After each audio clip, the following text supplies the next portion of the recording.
While I can count the number of effective animated horror films on one, maybe two hands, the two films today definitely make the cut.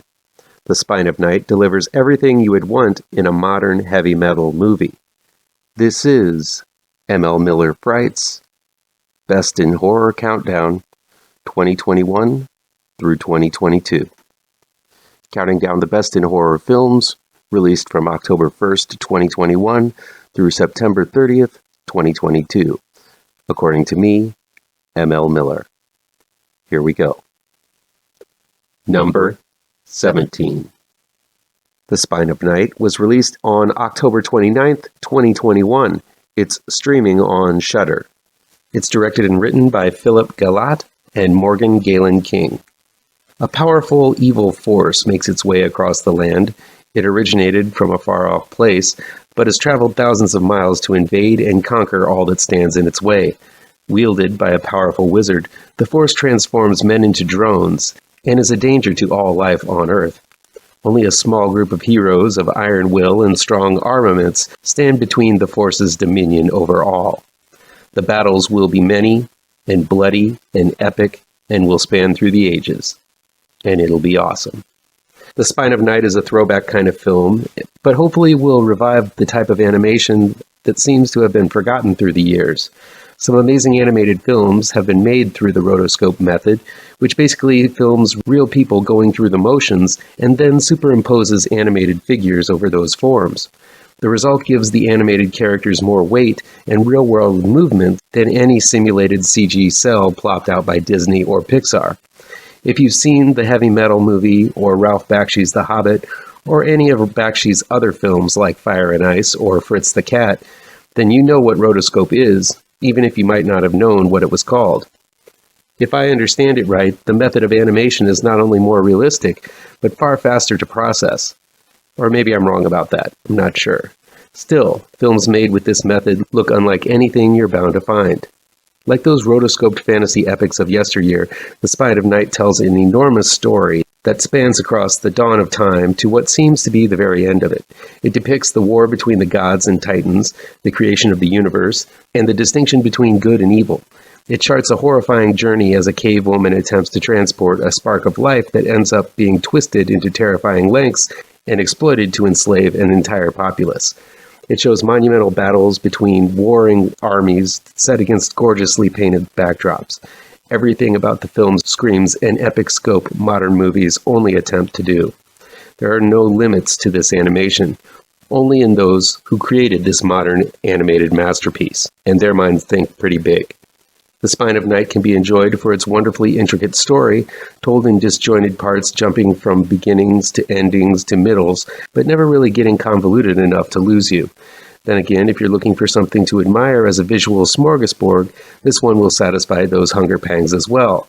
I understand there's an entire generation who are unaware of this style of cartooning, and it may be off-putting to some, but I got a warm and fuzzy feeling as every vivid and rich scene played out here.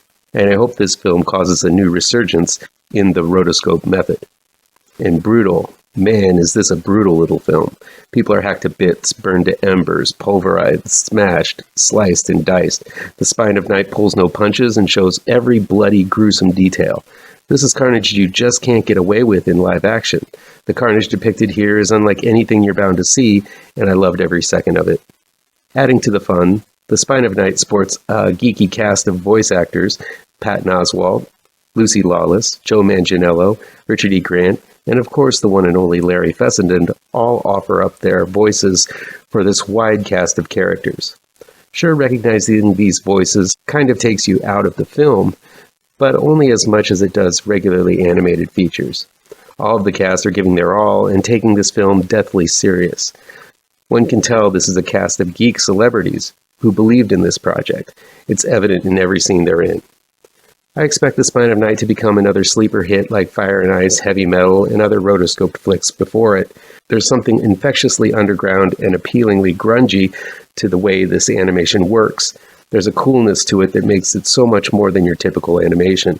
There was a lot of amazing work put into this brutal, bloody, and brash fantasy epic. I encourage you to seek it out, and hopefully it'll feel as much of a breath of fresh air to you as it did for me.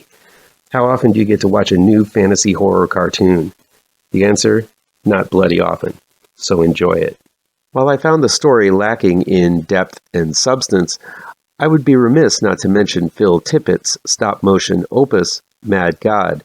It truly is a remarkable achievement and a feast for the eyes. Mad God was released on June 16, 2022. It's streaming on Shudder. It's directed and written by Phil Tippett. A soul explorer makes his way down levels and levels of one horrific scene after the next in search of something.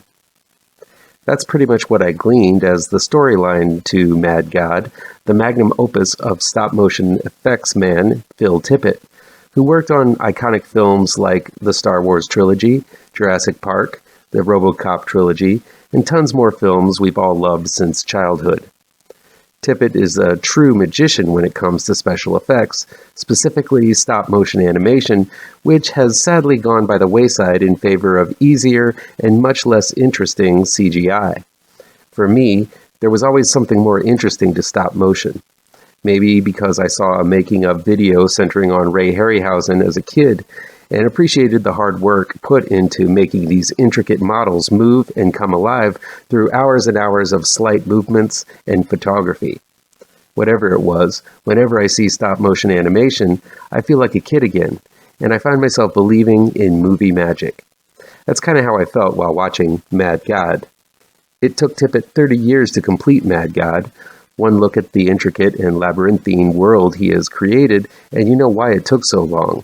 As the gas-masked explorer ventures deeper into this strange world, he encounters surreal monsters in bizarre environments doing unnatural and mysterious things.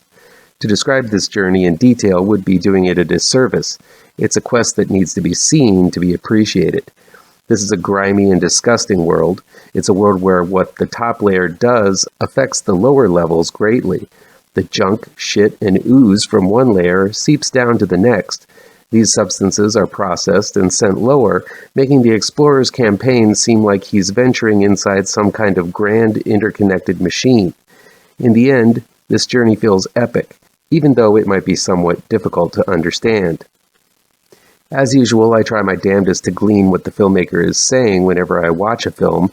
While some films really are just surface level and thematically anemic, something like Mad God, which Tippett spent most of his life on, had to have some kind of meaning behind it. While it is difficult to discern, it seems some sort of environmental message is being passed on here. It depicts a world polluted and dirty, where one level ceases to care about the waste it makes, as it is simply shipped off to lower levels for someone else to take care of. Nothing is wasted in this world, as goo is processed into mindless slaves, which in turn gets turned into fuel for the machine further down in the abyss. It could be saying that the pollution we make affects the whole system, making it a warning against waste and neglect. While it is a very dreary film as the explorer drudges through muck to get to his destination, it can also be seen as somewhat hopeful, knowing that whatever is made and left can be used and processed by something else.